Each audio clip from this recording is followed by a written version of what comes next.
1990-იანების წლები საქართველო, რომელიც ახალი დამოუკიდებლობის შემდეგ ქაოსში, სამოქალაქო დაპირისპირებასა და ეკონომიკურ კრიზისში იხრჩება.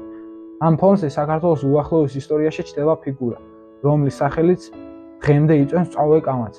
ერთისთვის ის სამშობლოსთვის მებრძოლი პოლკოვნიკია, მეორესთვის სახელმწიფო გადატრიალების მცდელობის ავტორი. ბევრმა ის სწორედ ამ ვიდეოთი იცის. ამ ვიდეოში ის ასლან აბაშიძეს საუბრობს. ხელისუფლება აჭარას გავს კანონიერი პრეზიდენტი ჩვენი ზვიად გამსახურდიას დანიშნული პრეფექტი გავს ბატონი ასლანი. ბატონმა ასლანმა გადაარჩინა აჭარა. დღეს ჩვენ ვისაუბრებთ აკაკი ელიაოზე. ვინ იყო ადამიანი, რომელმაც 1998 წელს იარაღი აიღო და მთელი ქვეყნის პოლიტიკური სისტემა გამოიწვია. დღეს ყურადღებით გავუვლით მის გზას დაბადებიდან მის საეჭვო გარდაცვალებამდე. საქართველოს კანონიერი ხელისუფლების მომხრეს სამხედრო პირი, დაიბადა 1952 წელს. დაამთავრა მოსკოვის ელექტროტექნიკუმი, შემდეგ როსტოვის რკინიგზისა და ტრანსპორტის ინსტიტუტი. სხვადასხვა დროს მუშაობდა საქართველოს სოფლის ელექტრომშენის სამმართველოს მთავარ სამუშაოთა მწარმოებად.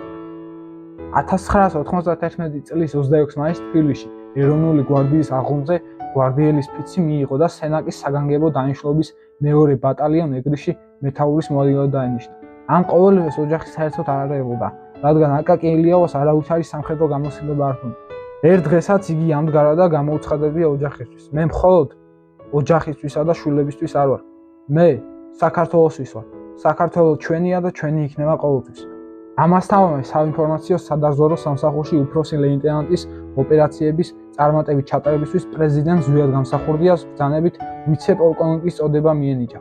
1992-13 წლებში იბრძოდა აფხაზეთში, გუმისთის, ტამიშის, სუგუროვკის მიდამოებში.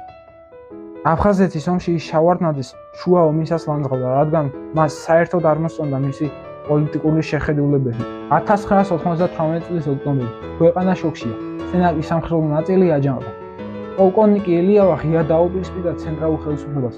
რას ითხოვდა ის? მთავარი მოთხოვნა მაშინდელი ხელისუფლების გადადგომა და ქვეყნის კუჭის შეცვლა იყო.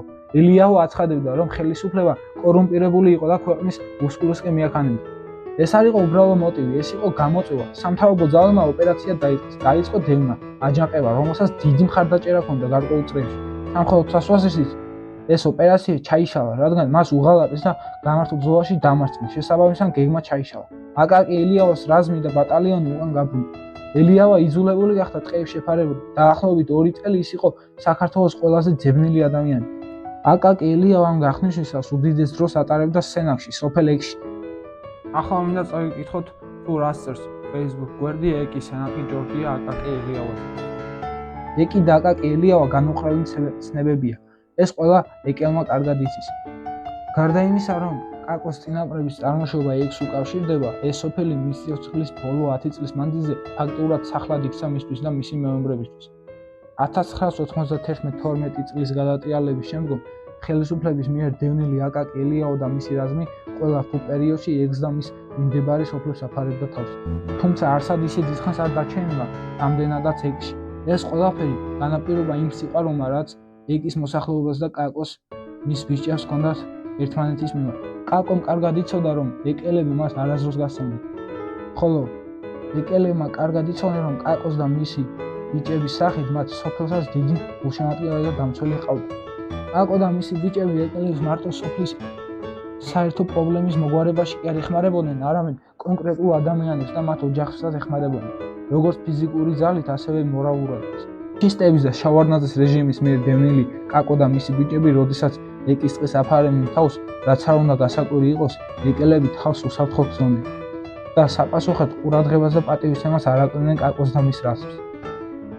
კაკო ელიავას დროს ეკში არც ერთი ქურდობა არ ჩადენილა. თუ ქურდობა ჩაიდნენ, ისინი სამაგალითოდ დაიჯებოდნენ და შემდეგ აღარ გაიმეორებდნენ ამ ყოველივეს.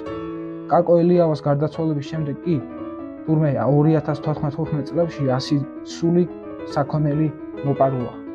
2000 წლის 9 ივლისში თბილისიდან ზესტაფონისკენ მიმავალი ელიავა ოფიციალური ვერსიით 4 თანამებრძოლთან ერთად სამართალდამცველმა დააკავეს იარაღის უკანონო ტარების გამო, რის შემდეგაც მათ პოლიციის სამხარეოს უფროსი ძევლად აიყვანეს და ითხოვდნენ შენობის მშვიდობიანად დატოვება. შენობიდან დამოსული ელიავა მანქანაში ჩასვლის დროს სნაიპერის ტყვიან უკნიდან იმსხობდა.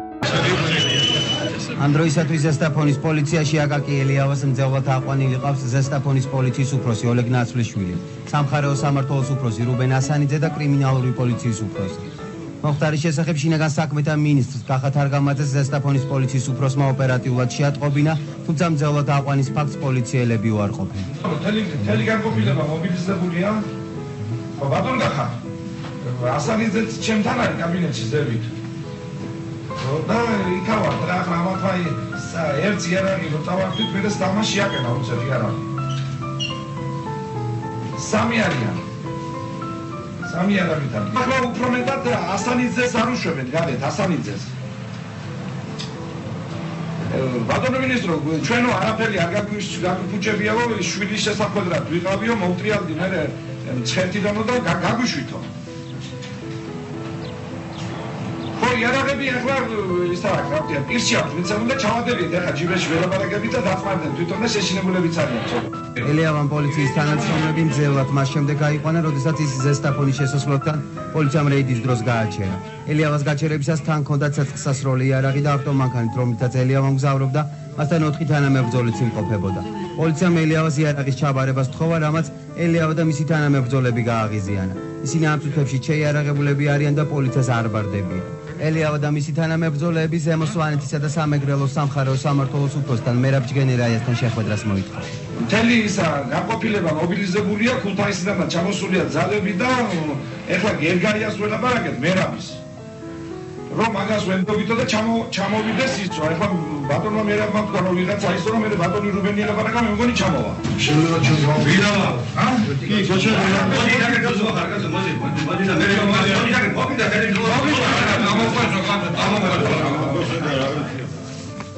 ამ შემთხვევიდან 2 საათის შემდეგ ზესტაფონში გახორციელდა სპეცოპერაცია, რომლის შედეგადაც ადგილზე იქნა ლიკვიდირებული აკაკი ელიავა და მისი ერთი თანამებრძოლი. ამ ყოველივეზე ეკაბესელია ძალიან გახსნილად და კონკრეტულად საუბრობს. მისი სიტყვებით 9 ივლისს ზესტაფონში პოლიციის პიკეტზე შინაგან საქმეთა რაიონ განყოფილების თანამშრომლებმა გააჩერეს თეთრი ფერის გაზ 24-ის მარკის ავტომანქანა, რომელსაც მართავდა გოჩა გულავა. გოჩა გულავა აკაკის ერთგული და განუყრელი მეომარი იყო. მანქანაში გულავას გარდა ისხდნენ ასევე მისი განუყრელი მეგობრები და მეომრები გია ზარქუა, ზურაბ გვაზავა და იოსებ სანაია. შემოწმების დროს მანქანაში მყოფთ აღმოაჩათ იარაღი, რომლის ტარების ნებართვაც მათ არ ჰქონდათ. პოლიციაში მიყვანილი ელიავა, გულავა, ზარქუა, გვაზავა და სანაია პოლიციის მაღალჩინოსებთან ერთად იმყოფებოდნენ, თუმცა მოგვიანებით იგივე მაღალჩინოსნები მათ ძელებად აღმოაჩინეს. თემიდან უნდა გადაუხვიოთ და უნდა დავაკვირდეთ მის ხელზე სამკაულს. თითქოს ეს ჩვეულებრივი ხუჯრიანი გერბია, რომელიც დღეს დროშის სახით გვაქვს. თუმცა ეს გერბი მას დროშის შექმნამდე რამოდენიმე წლით ადრე ეკეთა აკაკი ელიავას და მის რაზმს. მას მიაჩნდა, რომ შინდისფერმა დროშამ არც პირველი და არც შემდგომ რესპუბლიკას არ მოუტანა კეთილდღეობა და უთქვამს, რომ როცა კანონიერი ხელისუფლება მოვა და შევარდნაძეს სკამიდან ჩამოაგდებენ ამ შინდისფერ დროშას შეცვლის ხუჯრიანი თეთრ წითელი დროშა. დაუბრუნოთ ისევ ეიკა ბესელიეს განცხადებას. საღამოს 11 საათსა და 20 წუთზე პოლიციის შენობიდან გამოსულ ელიავას და მის თანხლებ პირებს სახელმწიფო უშიშროების სპეციალურმა რაზმმა უბრძანა დაეყარათ იარაღი და პოლიციას დანებებოდნენ. ამ ბრძანებას სპეციალურთა მხრიდან მოყვა სროლა, რასაც ელიავასა და გულავას სისხლო შეეწია. ეკა ბესელი ამბობს, რომ ფაქტის მოხდენისთანავე გავრცელდა ინფორმაცია, რომ აკაკი ელიავა პირველი გასროლის შედეგად არ მომყარა. მას დაჭრილს გაუკეთეს ხელბოკლები და ისე დაცხრილეს. დაღუპულებს ჩაუტარდათ ექსპერტიზა. ექსპერტიზის ცნობით ორივე დაღუპულის სხეულზე აღენიშნებოდა ცეცხლსასროლი იარაღიდან მიყენებული მრავალი ჭრილობა. გოჩა გულავას სხეულზე აღენიშნებოდა 4 ჭრილობა ზურგის მიდამოებში. ამ ჭრილობებიდან 3 გამჭოლი იყო. ექსპერტიზის დასკვნით გულავას ჭრილობები ახლო მანძილიდან სროლის შედეგად აქვს მიყენებული. აკაკი ელიავას სხეულზე აღენიშნებოდა 3 ჭრილობა, რომელმაც ელიავას დაუზიანა გული, ხერხემალი და შინაგანი ორგანოები.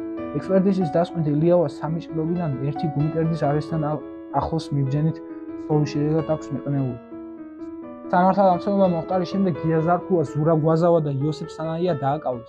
იმ დღესვე გენერალურ პროკურატურაში აღიზარდა სისხლის სამართლის საქმე ქუთაისის სამხარეო პოლიციის უფროსის რუბენ ასანიძის მძევლად აყვანის ფაქტზე. მიუხედავად იმისა, რომ აკაკი ელიავა და გოჩა გულავა დაღუპულები იყვნენ, გენერალურმა პროკურატურმა მათი სიკვდილი კანონიერად მიიჩნია და დაკავებულ პირებთან ერთად მათაც წაუყენა ბრალი იარაღის უკანონო ტარების, სამშობლოს ღალატის, უკანონო შეიარაღებული ფორმების შექმნისა და პიროვნების ძველად აყვანის ბრალდება. თუმცა რამდენიმე ხანში ელიავასა და გულავას მიმართ აღზრული სისხლის სამართლის საქმე მათი გარდაცვალების გამო შეწყდა. ეკა ვესელია აკაკი ელიავას ადვოკატი ამბობს: გამოძიების დაწყებისთანავე ვითხოვდი მოკლულების ოჯახების მხარეთ ცნობას. ჩემი თხოვნა გამომძიებელმა დავით ირაქიშვილმა და საგამოძიებოს უფროსმა ელდარ თოფჩიევმა არ დააკმაყოფილეს. გამოძიება ყოველთვის იგნორირებას უკეთებდა ჩვენს მოთხოვნებს.